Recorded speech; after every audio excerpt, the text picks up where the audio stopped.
Aeroporto Santos Dumont, Rio de Janeiro. Conhecemos a Sala VIP Advantage Group através do acesso Lounge Key.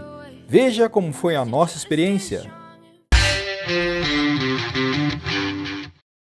Sejam bem-vindos ao Trips e Flicks para mais uma experiência de viagem.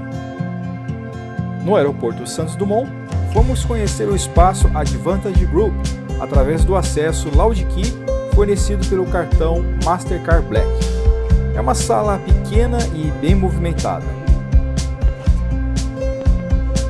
Na época em que visitamos, ainda estava sob os protocolos sanitários.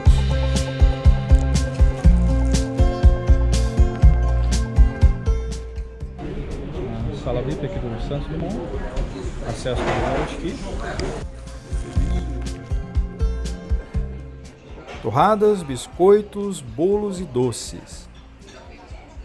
Saladas embaladas, pães de queijo, coxinhas e bolinhas de queijo. Sopa de ervilhas e cachorro quente. Disponíveis também cafés, refrigerantes, sucos, águas e cervejas.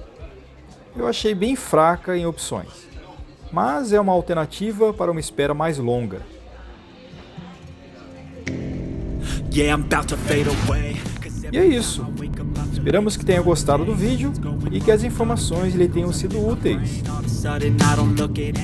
Nos despedimos com essas belas imagens de mais uma decolagem na cabeceira 20 do Aeroporto Santos Dumont.